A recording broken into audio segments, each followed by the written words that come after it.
পুরো বিশ্বকে অবাক করে দিয়ে চীনের প্রেসিডেন্ট শি জিনপিং উত্তর কোরিয়া সফরে গিয়েছেন এবং এই সফরের পর থেকেই বিষয়টি নিয়ে পুরো বিশ্বজুড়ে ব্যাপক আলোচনা শুরু হয়েছে।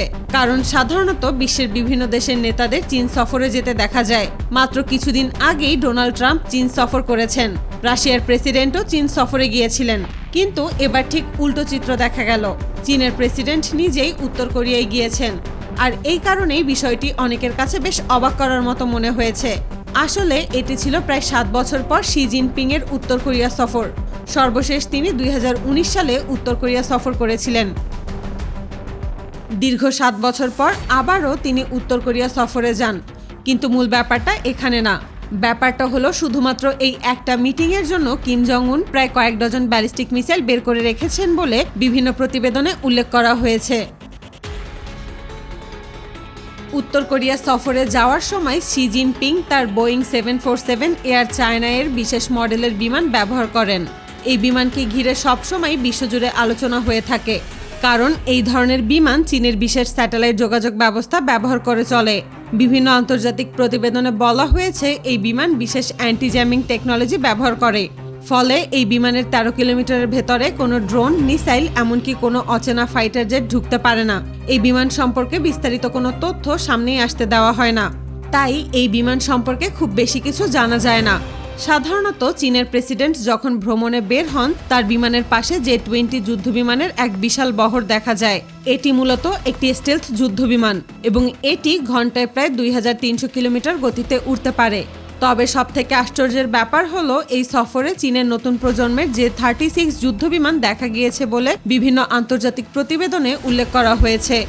সাধারণত প্রেসিডেন্ট বিমানের কয়েক হাজার ফুট উচ্চতায় উঠতে থাকে শিয়ান A6 মডেলের বোমারু বিমান এবং এই পুরো বহরকে কন্ট্রোল করে থাকে চীনের KJ-2000 সিরিজের অত্যাধুনিক রাডার প্লেন।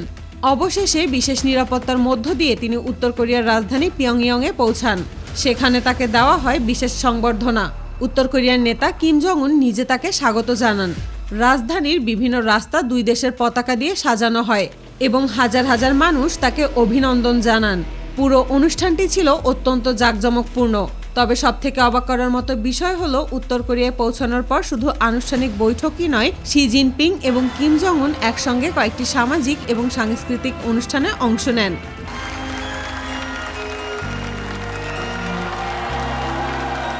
এই প্রথমবারের মতো চীনের প্রেসিডেন্ট বিশাল নিরাপত্তা বহর গাড়ি নিয়ে সরাসরি অনুষ্ঠানের ভেন্যু পর্যন্ত পৌঁছে যান। সেখানে তারা বিভিন্ন ধরনের প্রদর্শনী উপভোগ করেন। পাশাপাশি উত্তর কোরিয়ার কয়েকটি ঐতিহাসিক স্থানও শি জিনপিংকে ঘুরিয়ে দেখান কিম জং উন। কিন্তু এত কিছুর মাঝেও যে বিষয়টি সবচেয়ে বেশি আলোচনা তৈরি করেছে সেটি হলো উত্তর কোরিয়ার সামরিক প্রস্তুতি। বিভিন্ন আন্তর্জাতিক প্রতিবেদনে বলা হয়েছে উত্তর কোরিয়া প্রায় 1 ডজন অত্যাধুনিক ব্যালিস্টিক মিসাইল বের করে মহড়া চালিয়েছে। অনেক পর্যবেক্ষক মনে করছেন বন্ধু দেশের শীর্ষ নেতার নিরাপত্তার বিষয়টি মাথায় রেখেই উত্তর কোরিয়া এই ধরনের কঠোর নিরাপত্তা ব্যবস্থা গ্রহণ করেছিল। এই বিষয়টি নিয়েও আন্তর্জাতিক মহলে ব্যাপক আলোচনা শুরু হয়েছে, কারণ অনেকেই মনে করছেন বর্তমান মধ্যপ্রাচ্যের পরিস্থিতির মধ্যে যখন চীন এবং উত্তর কোরিয়ার মতো শক্তিশালী দেশ কোনো বিষয় নিয়ে বৈঠকে বসে, তখন স্বাভাবিকভাবেই গোটা বিশ্বের নজর সেদিকেই চলে যায়। আন্তর্জাতিক বিশ্লেষকদের একটি অংশ মনে করছেন হয়তো দুই দেশের মধ্যে ভবিষ্যৎ নিরাপত্তা এবং সামরিক সহযোগিতা নিয়েও গুরুত্বপূর্ণ আলোচনা হয়ে থাকতে পারে, যদিও দুই দেশের পক্ষ থেকে এ বিষয়ে বিস্তারিত কিছু জানানো হয়নি। অন্যদিকে অনেক বিশেষজ্ঞ মনে করছেন এই সফরের পর উত্তর কোরিয়ার অর্থনীতি আরও শক্তিশালী হতে পারে, কারণ চীন হচ্ছে উত্তর কোরিয়ার সবচেয়ে বড় অর্থনৈতিক অংশীদার। আবার অনেক আন্তর্জাতিক বিশেষজ্ঞ মনে করছেন চীন, উত্তর কোরিয়া, রাশিয়া এবং ইরান যদি তাদের শক্ত অবস্থান ধরে রাখে, তাহলে মধ্যপ্রাচ্যে ইরানের আকাশ প্রতিরক্ষা ব্যবস্থা আরও শক্তিশালী হয়ে উঠবে। সব মিলিয়ে 7 বছর পর শি জিনপিং এর এই উত্তর কোরিয়া সফর শুধু দুই দেশের জন্য নয়, পুরো বিশ্বের জন্যই একটি গুরুত্বপূর্ণ ঘটনা হয়ে উঠেছে। আর সেই কারণেই এই সফর শেষ হওয়ার পরও আন্তর্জাতিক গণমাধ্যম, বিশ্লেষক এবং বিভিন্ন দেশের নজর এখনও এই ঘটনার দিকেই রয়েছে।